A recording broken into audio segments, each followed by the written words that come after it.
If you're new here, welcome to Heal the New Sexy, where we talk about good girls becoming bad girls. We're going to be like Riri, bad girl Riri.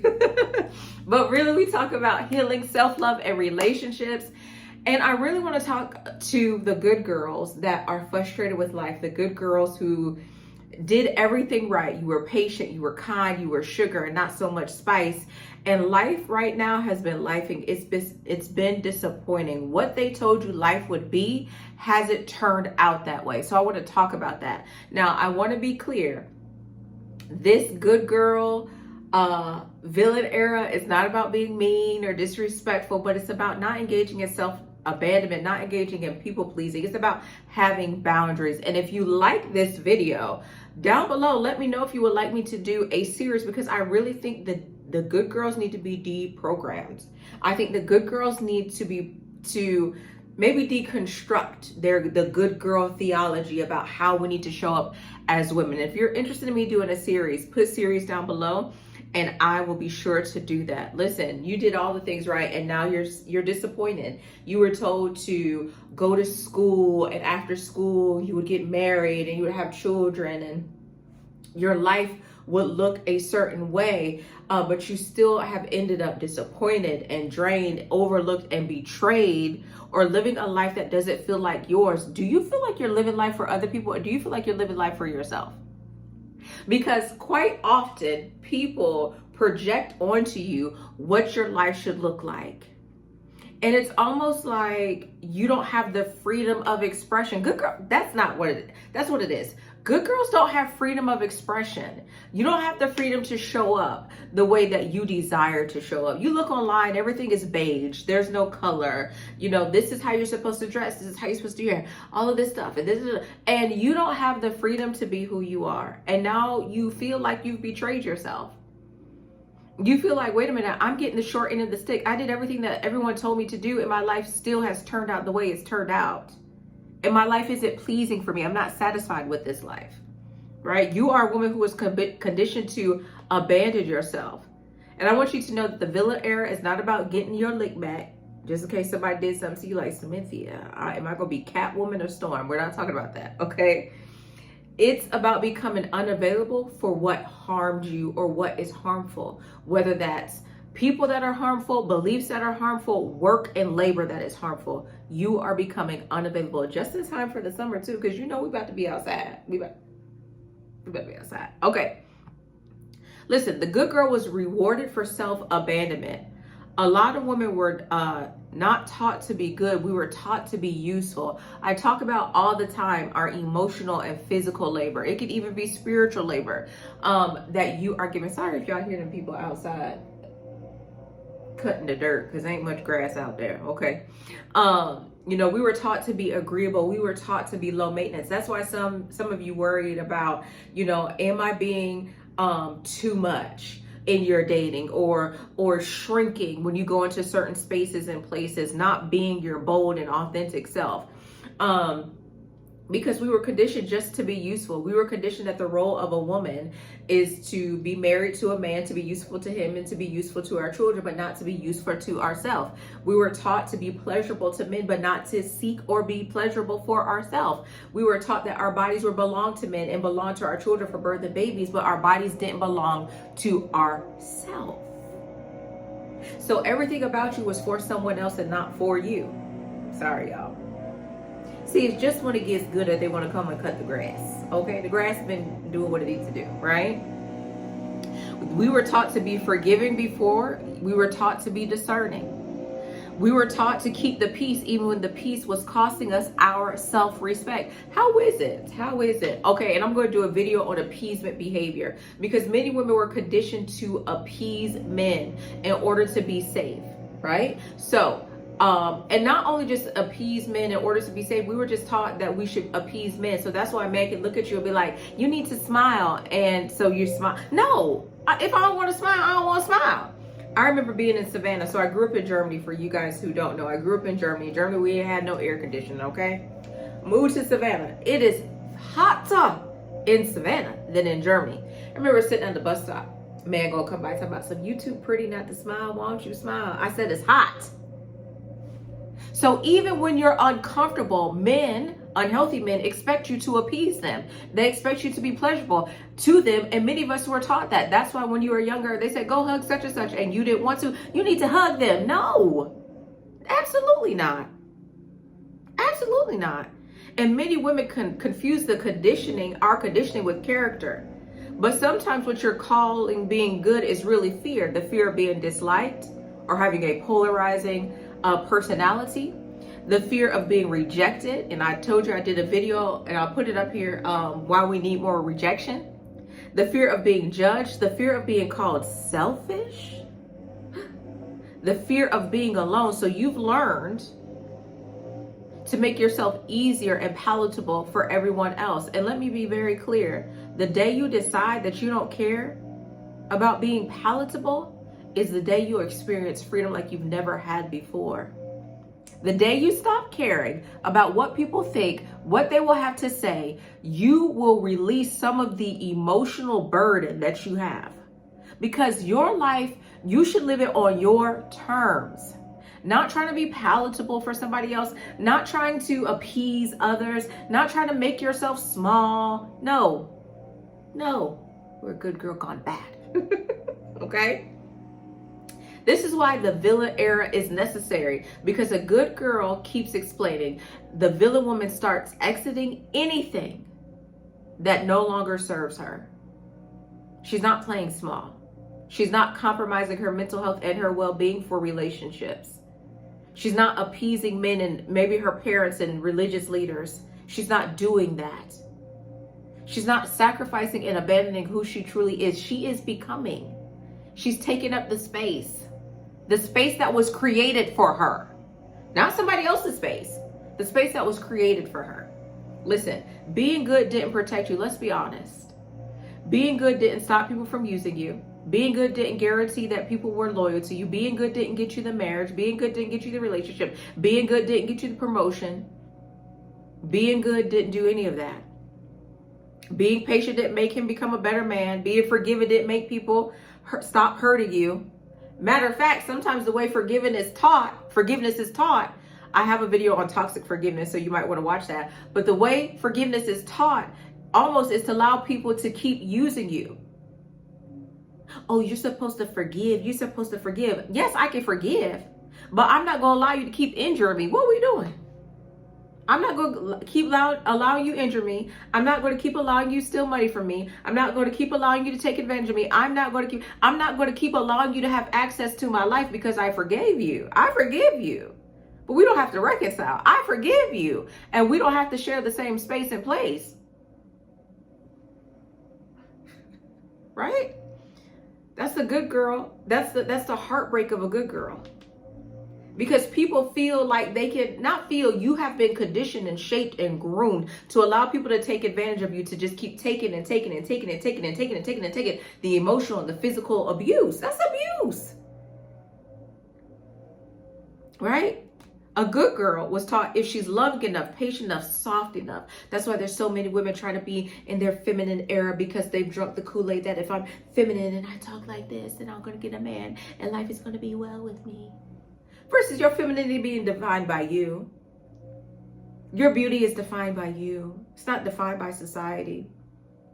It's not defined by what people say. It's defined by you. What feels good to you. I love,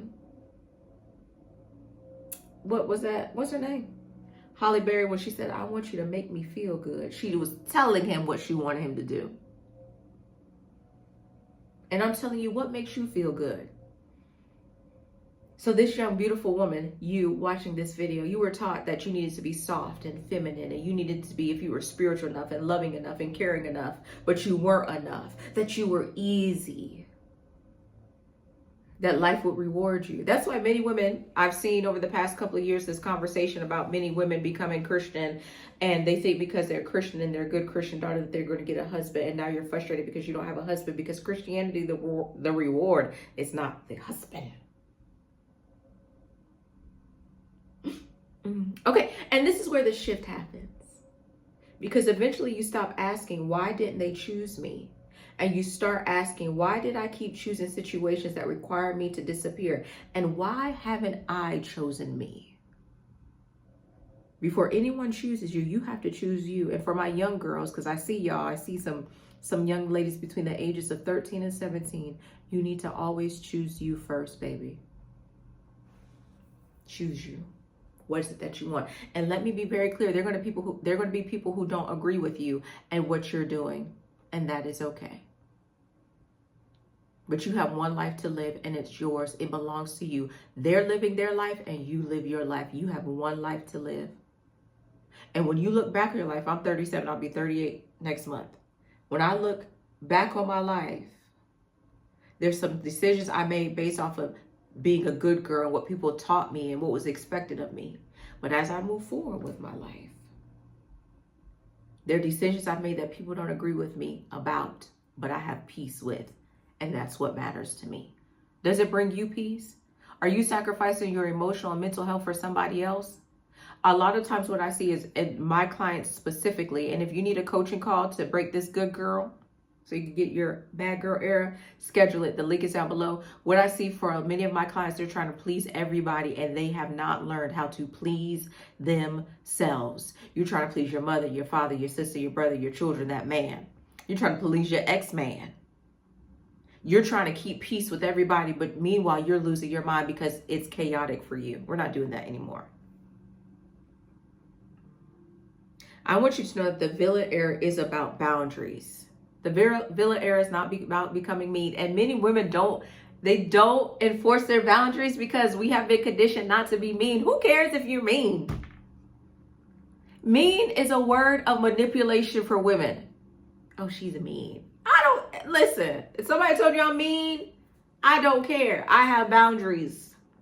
I enforce them. I don't care about being mean. I don't have to be pleasing to you. I don't have to appease you. I don't have to make you feel comfortable with me. And I'm not going to feel comfortable, and I'm not going to be comfortable with your mistreatment or mishandling of me. And that's what good girls need to say. I'm not going to sit around and be comfortable with you mishandling me. Who signed up for that? Not me. I didn't sign up for that. Right? Your Villian era is about you becoming clear. It's you saying, I'm not available for confusion. I'm not available for inconsistent love, whether it's my family or romantic relationship or friend. I'm not available for one-sided relationships. I'm the only one calling. I'm the only one planning. And you call me your bestie. I'm not available for people who benefit from my silence. So I'm not silencing my voice. I'm not available for being chosen only when it's convenient. Basically, I'm not available to be used and taken advantage of. And to people who benefited from the old version of you, that will look like villainy. The best thing that I love, working with a client and they come back and they're like, this person's upset because I said no, Because at first there's a lot of trepidation. When you start thinking about becoming the villain, name your villain. What's your villain's name? My villain's name is Delilah. But anywho, that's my villain name, because y'all may not know. If y'all don't know, I grew up Church of God in Christ. My villain's name is Delilah. But anywho, name your villain and put her name down below. Put her name down below, or your alter ego. Put her down below. But listen, when I'm working with clients, especially those that are working on their boundaries, there's a lot of trepidation, and so we practice it in session. And the first time they do it, it's like, you ever see a newborn like deer, and they're shaking, they're like, Samithia, but after a while, they keep doing it. And then they're like, this person got mad, this person got mad. The people who get mad with you having boundaries and saying no, those are the people, hear me, those are the people that were benefiting from you. You think a leech is happy when you pull them off and they can no longer suck your blood? No, they're not happy. And that's okay. Because when you stop overgiving, people who were undergiving will feel robbed. When you stop explaining yourself, people who enjoy debating your boundaries will feel offended. You don't have to debate your boundary. You don't have to go back and forth about why you do what you do and how you do what you do and what you want to do. No, it is what it is. Hey, we need you to work on Saturday. Sorry, I'm unavailable. Oh, but you always work. You're not going to say anything? No, I already did. I said I was unavailable. Can't make it. When you stop performing goodness, people who relied on your guilt will call you cold. You've changed. You're different. They're really manipulating you, but you're not cold, right? You're clear. You have clarity. The villain era requires you to disappoint people. And this is one of the biggest lessons that you're going to have to learn, that people are going to become disappointed with you, but it's okay for them to be disappointed. They will live and you will too. You have been shielding yourself from disappointment. You have been shielding yourself from being rejected. And you probably are a people pleaser, and you probably link someone's approval to you to your self-esteem. But you have to separate their approval of you from your self-esteem so that you can be able to move forward in the life that you want to live. You aren't created to be a people pleaser. That's a maladaptive coping mechanism in order to navigate the systems that you are living in. So you learn to be a people pleaser to lay low, to avoid pain. We're getting rid of that. You cannot become free and keep everyone comfortable. There are going to be some people that are uncomfortable with your evolution. But we all are supposed to evolve. We all are supposed to become. And you can't become pleasing everybody. There's some people who you're not going to please. There's some people who watch my YouTube videos that are not going to be pleased with me. It is what it is. There are people going to have differing opinions about what you do and what you wear, what you say. It is what it is. You can't please everybody, okay? The goal is for you to become whole. See, a good girl focuses on who's going to be upset with me. Who will this disappoint? You know, who am I going to let down? I don't want them to be mad at me. But the villain, who is the healed woman, is more focused on, is she betraying herself? This, for a person who may not be ready for this message, this feels like it's very selfish, but it's self-preservation. And you've been taught to give everything to everyone. And you've been taught not to leave anything for yourself. And so that's why you may be kicking against this message, because it's like, this is selfish. I can't do that. I can't imagine. No. You can. You can. I want you to know that your villain era is sacred. It's sacred. This is the time of your life where you stop romanticizing someone's potential, whether it's a friendship or whether it's a promotion at work or whether it's a romantic relationship. This is the area where you stop auditioning for love, whether that love is from your family, whether the love because maybe you're the black sheep, or the love of a man. This is the area where you stop shrinking so people can feel big. You're going to take up space. You're not competing with them. They can't run your race and you can't run theirs. But many of you have shrunk in order in concession to others. They wouldn't be as big or as seen or perceived as big as they are if you would stop shrinking. This area is where you stop treating crumbs like provision, where you stop being grateful for lack. You stop being grateful for people showing up inconsistently in your life. You don't get excited when a man texts you and it's been 3 weeks since you've heard from him. You look at the phone and you say, this is where the area where you recognize game for what it is. This is the area where you don't give your softer parts to people who take advantage of them. This is where you protect your vulnerability. Everybody can't see or experience your vulnerability. Everybody can't see and experience you, and that's okay. This villain area is not about revenge. It's about reclaiming your voice, your body, your standards, your time, your softness, your future, and yes, your no. It's about you being comfortable in saying no and meaning no and not being talked out of the no. Because no is a full and complete sentence and it doesn't need explanation.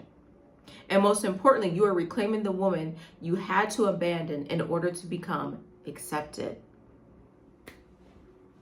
Willa Ford, I love that song. I want to be bad and make that look so good. I got things on my mind I never thought. Yes. You need a villain era. Right in time for summer. You need a villain era.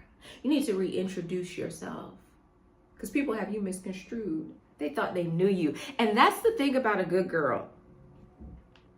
Everybody thinks they know you. Everybody can play you like a fiddle. They know how to work you. You're the eldest daughter. You're the most dependable one. So they don't have to live a responsible life. They get to depend on you. So any crisis that they have, they come to you. They're not going to like you in your villain era because you're no longer devoted to them. You're devoted to you. This is self-devotion. All right. I want to hear from you down below. I want to hear from you. I want to know your, if you want this to be a series, I want to know what your villain era name is or your alter ego. I want to know what, what your name is, but also be sure to schedule a coaching call. If you're like, Smithia, I'm ready to walk into this villain era. I know I have issues with boundaries. I know that I have issues with saying no. I know that I'm a people pleaser. I know that I engage in appeasement behavior. I know that I put the needs, wants, and desires of others above my own. I drunk the Kool-Aid and it's not working for my life, and I'm ready to do a 180 and live life on my terms. Okay? This is Heal the New Sexy. My name is Smithia.